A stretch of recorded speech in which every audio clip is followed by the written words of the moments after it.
मित्रों, आज मैं जो रचना आपके सामने प्रस्तुत करने जा रहा हूँ वह मेरे खंड काव्य रामोदय का एक अंश है।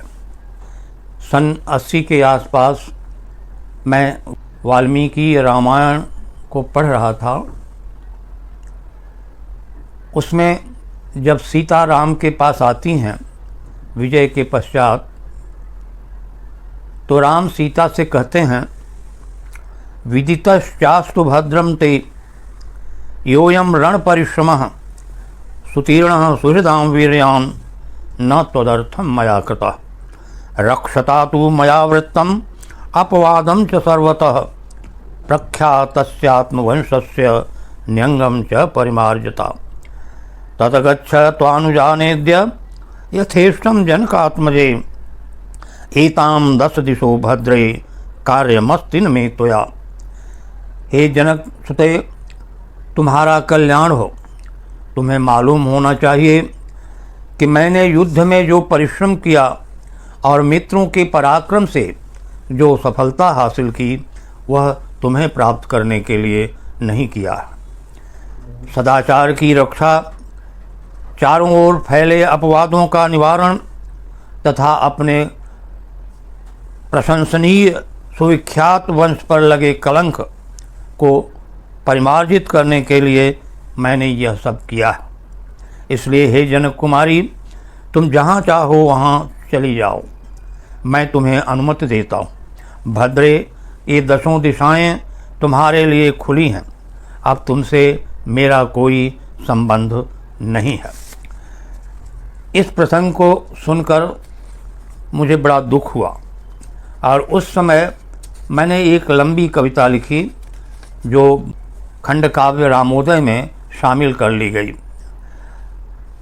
प्रसंग बड़ा है। राम ने सीता से जो कहा है उसका अंतिम आधा अंश आपको सुना रहा हूँ। छिपा चाँद को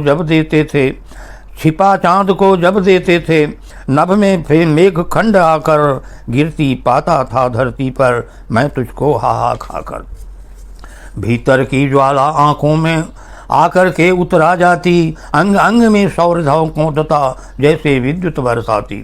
आज सार्थ हो गई वेदना उफने हुए समंदर की, घाव भर गए मन के सारे तपन मिट गई अंदर की।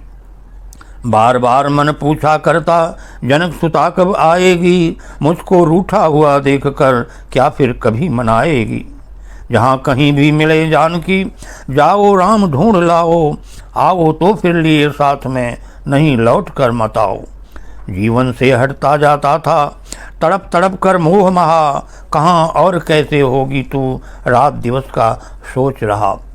सदा सोचता था विदेह जा राम नहीं मैं हूँ पान, विरहा नल में गला न पाए जिसको तेरे आवाहन। आते थे दिन याद कभी वे सीते विपिन निवासों के, सुन लेते थे जब हम दोनों मधुर तेज स्वर सांसों के। वही बहाने नए पुराने कुटिया में फिर आना, बाहों का उपधान बनाकर घास फूस पर सो जाना। आश्वासन की मेघ गर्जना और प्यार की मृदुवाणी, जिसने कभी सुनी हो मुझसे ऐसा नहीं कोई प्राणी। समझ नहीं पाता था तूने कितना मुझको प्यार किया, अपने हाथों जब मैंने तेरा मधु श्रृंगार किया। तब कितना प्यारा लगता था चाँद रात के छौने सा, छिपते और प्रकाशित होते नभ के ललित खिलौने सा। लेकिन विरह विदग्ध हृदय को वही चाँद सा ला करता, वृक्ष कीट सा दर्द देह को उछल उछल चाला करता। फूलों की कोमलता लगती थी ज्वलंत अंगारों सी, छूती थी चांदनी देह को नागिन गुम्फित हारों सी। कैसा निर्दय हाय रहा मैं जीवित होकर तुझसे दूर, और विधाता रहा जिलाता तुझको चिंता में भरपूर। जब भी कभी गगन में उड़ती थी ज्वाला की लपट बड़ी, लगता था तू बुला रही है मुझको उसमें खड़ी खड़ी। बरबस छा जाते थे आंसू तब सीते आँखों की कोर, लेने लगता था यह जलने थे और अधिक निश्वास सिलो। वनवासी जीवन की बातें हो आती थीं याद मुझे, कभी नहीं सुख दे पाया मैं जनक नंदिनी हाय तुझे। तेरे हरण बाद भामिन, इस तरह राम तेरा रोया, पाषाणों के हृदय पट गए सिंधु आंसुओं में खोया। बहुत देर तक दुखी हृदय में अवरोधित आवेग विरल, फड़का फड़का कर होठों को कह देते सब अश्रु तरल। देखा जस्र घटा आंखों की और हृदय विह्वलता को, कांप कांप उठता पंपासर रोते हंस विफलता को। होता शिथिल शरीर क्षीणतम, निरख चंद्रिका यदा कदा, चंद्रकांत के सदृश हृदय पर हो उठता था द्रवित सदा। भूल गया था मैं अपने को, भूल गए थे धन तूणीर, कोई वीर धरा पर मुझसा हुआ न होगा कभी अधीर। शिला पट्टिकाएं अरण की थीं अवसन्न अवाक पड़ी, संतापों में खोए से दिन अद्भुत थी परिताप घड़ी। कभी सोचता उस जीवन का जब हाथों में हाथ लिए, कभी सोचता उस जीवन का जब हाथों में हाथ लिए, प्रणय भरी बातों में हमने सारी रात प्रलाप किए। लेकिन अंत नहीं बातों का हुआ, रात ही बीत गई, लेकिन अंत नहीं बातों का हुआ, रात ही बीत गई।